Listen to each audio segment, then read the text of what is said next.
जरदारी साहब इमरान खान साहब पे इसलिए गुज़िश्ता चंद दिनों से गर्म हो गए क्योंकि फ्रस्ट्रेशन बढ़ रही है। हुआ ये कि जब इमरान खान साहब की हुकूमत बन रही थी ना 2024 के इलेक्शन के बाद, और जब धड़ाधड़ सीटें पाकिस्तान तहरीक इंसाफ जीत रही थी, जब ये 180 के करीब पहुंच गए थे, तो उस वक्त ना फटाफट चीफ इलेक्शन कमिश्नर को बुलवाया गया और फिर सबको राब्ता करके कहा गया कि भाई अगर आप इंसान के बच्चे बन जाते हैं तो आपको हम हुकूमत बना देते हैं, मिलकर आपको हुकूमत बनानी पड़ेगी। आप में से किसी की भी अक्सरियत नहीं आ रही, अब हमें फॉर्म 47 जाली जारी करने पड़ेंगे। जब ये होता है तो ये हम ही भर लेते हैं। तो जो फार्मूला सामने आता है, जो यूसुफ रजा गिलानी और एक दो और लोग बता भी चुके हैं कि फार्मूला ये था कि 2.5 साल तक शहबाज शरीफ को वजीर आजम रखा जाएगा और 2.5 साल तक बिलावल को वजीर आजम रखा जाएगा। और जरदारी साहब ने बार बार ये कहना शुरू कर दिया, मेरी ख्वाहिश है कि मैं अपनी जिंदगी में बिलावल को वजीर आजम बनता हुआ देखूं। पाकिस्तान का भला नहीं सोचना, मेरी औलाद जो है जैसी भी है बनाओ इसको वजीर आजम उठा के। ये ख्वाहिशात हैं इनकी, अंदाजा करें आप। हजारों ख्वाहिशें ऐसी कि हर ख्वाहिश पे दम निकले। वो कहते हैं जी मेरा बिलावल वजीर आजम बनेगा, तो बिलावल को वजीर आजम बनाना है।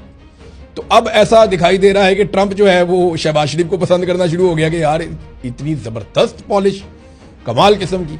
तो शहबाज शरीफ नंबर ज्यादा ले गए। फिर फील्ड मार्शल जो है वो इस्तिस्ना भी ले लिया उन्होंने, एक्सटेंशन भी ले ली उन्होंने, हर चीज अपने कंट्रोल में कर ली उन्होंने। और फील्ड मार्शल ने अमेरिका को भी अपने हाथ में काफी हद तक कर लिया और पीएमएलएन को सादा अक्सरियत भी दिला दी। अगर पीपल्स पार्टी अपने घर जाना भी चाहती है तो चली जाए, पीएमएलएन की हुकूमत तो अब नहीं गिरती। तो ये सारी चीजें जब हो गई तो जरदारी साहब बड़े बदमजा हुए हैं, क्योंकि 2.5 साल पूरे होने वाले हैं। 2 साल हो गए तो ये अभी 6 महीने के बाद 2.5 साल हो जाएंगे। तो बिलावल को वजीर आजम बनाने की तरफ कोई बातचीत जाती हुई दिखाई नहीं दे रही। एक तो ये है। दूसरा, इमरान खान साहब के बाहर आने के उनके खदशात बढ़ रहे हैं। उन्हें यह पता है कि अगर इमरान खान साहब बाहर आ गए तो अगला इलेक्शन इमरान खान का है, फिर भी बिलावल की बारी नहीं आएगी। तो ये एक और प्रॉब्लम है कि अगर इमरान खान बाहर आ जाते हैं तो वैसे ही। और एक जेलसी का फैक्टर भी है। जरदारी साहब को जेलसी ये है कि जेलें तो मैं काटता था, मैं मशहूर हुआ था पाकिस्तान में बिला वजह कि मैं बड़ा जेलें काटने वाला बड़ा सख्त आदमी हूं। ये आदमी तो मेरे से बहुत आगे निकल गया और सारे नंबर तो इसको मिल गए बहादुरी के।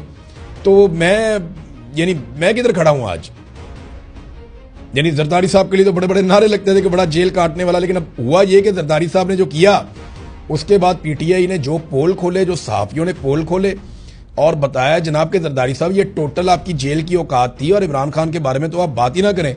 आप तो 1 महीना वैसी जेल नहीं काट सकते जैसी जेल इमरान खान ने और उसकी पूरी फैमिली ने बर्दाश्त की है और उसके लोगों ने बर्दाश्त की है। तो ये जरदारी साहब को उल्टी पड़ गई। और एक और चीज भी है कि एस्टेब्लिशमेंट भी अक्सर शिकवा करती रहती है कि यार इमरान